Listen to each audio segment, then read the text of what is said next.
on, everybody? Sean Pierce Johnson here, bringing you this week's episode of Stompbox Saturday. And on the stomping block today, we have the VB-2w Vibrato from Boss's Waza Craft line. Now, if you're any kind of pedal geek like I am, you know the Boss Vibrato. It's the stuff of legend, and for some reason, it causes these vintage vibrato units to skyrocket in price. I don't know when the last time you looked was, but when I last looked, I saw one for $600.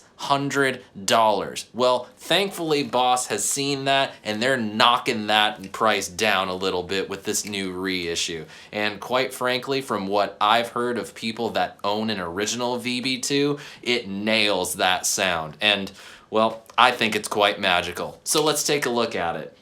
Like a lot of Boss pedals, very simple to operate. 4 knobs. Well, really 3 knobs and a selector switch. Rate, depth, and rise time set your vibrato sound, and then you have a 3-way rotary knob that allows you to select unlatch, bypass, and latch. And those basically have to do with the bypass mode of the effect. We'll talk about that in a little bit. And like a lot of the other Waza Craft pedals, it has a little standard and custom switch on the face of the pedal. The standard gives you the original reproduction of the vibrato, but the custom, that's where things get pushed to the limit and we have a new filter waveform to play with. Pretty cool. I think both of them sound really, really nice.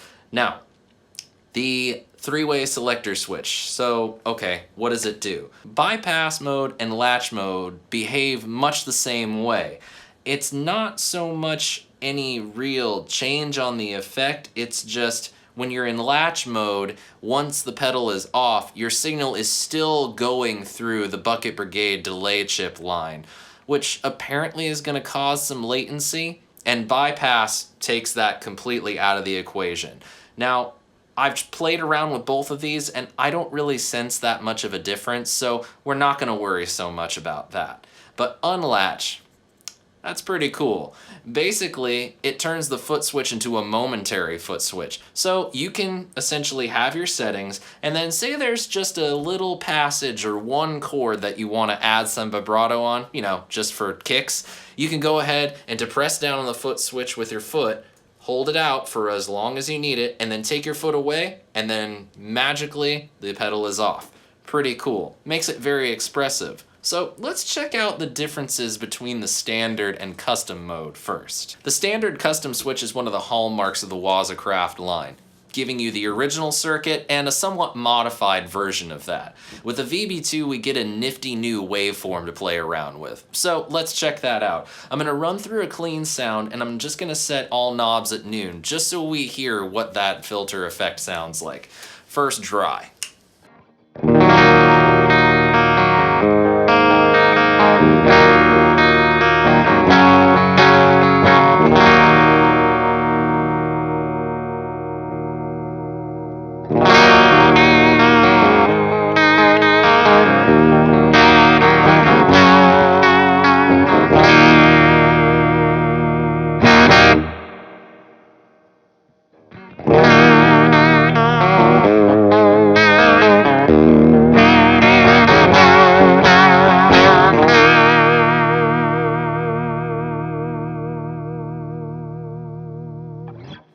The new waveform is a little bit more wiggly, I guess I could say. It's a little bit more prominent and it sounds a little bit more extreme. But either one of these could easily be used in any sort of context. So now that we know the difference, let's check out some sounds. This is a setting that I like to use when it comes to strumming chords. It's not too fast and the depth is pretty neutral and the rise time's a little bit longer, and I find that it just lends a little bit of motion and an extra spice to the basic sound.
So I found that the custom mode gets us pretty close to a rotary speaker sound, because we can't all bring one to the gig with us. So, let's check it out. Custom mode. We got a medium rate with a little bit faster rise time and a little less depth. I'll slap on a crunch tone and we can have some fun playing some blues licks.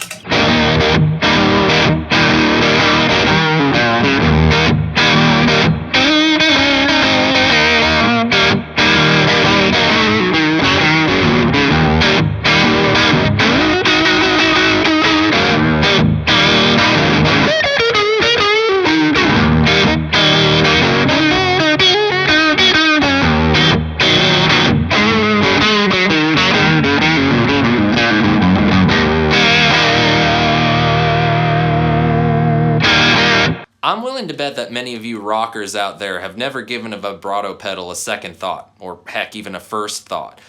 With the Boss, I've found something that I haven't found in others, and that's a faux doubling effect for guitar solos.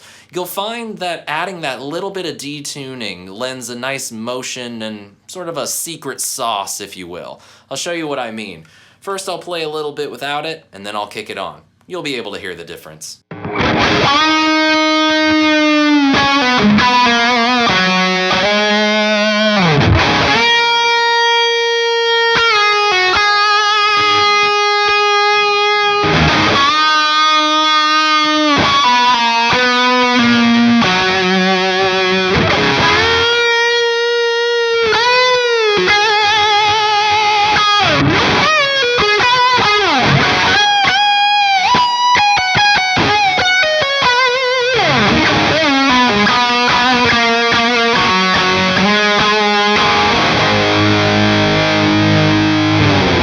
Well, there you have it, everybody. There is your look at the new Boss Vibrato, part of the Waza Craft line. I am so happy to see that this pedal has been brought back, and of course, the Waza Craft line has really upped Boss's game. Really, really excellent stuff. I love that they're giving their engineers the freedom to explore and push things beyond the boundaries that they've kind of boxed themselves into at times. I think this one sounds really great, and it was definitely one of those you plug it in and you just instantly fall in love. So I think I'm gonna have to add this one to my collection pretty soon. But that's just me. Let me know what you guys think. Do you like vibrato pedals at all? Shoot me a comment below, tell me your favorite, and don't forget to like, share, and subscribe. And stay tuned for next week's episode of Stompbox Saturday. And until then, I'm Sean Pierce Johnson, and I wish you good tone and happy stomping. Cheers, everybody.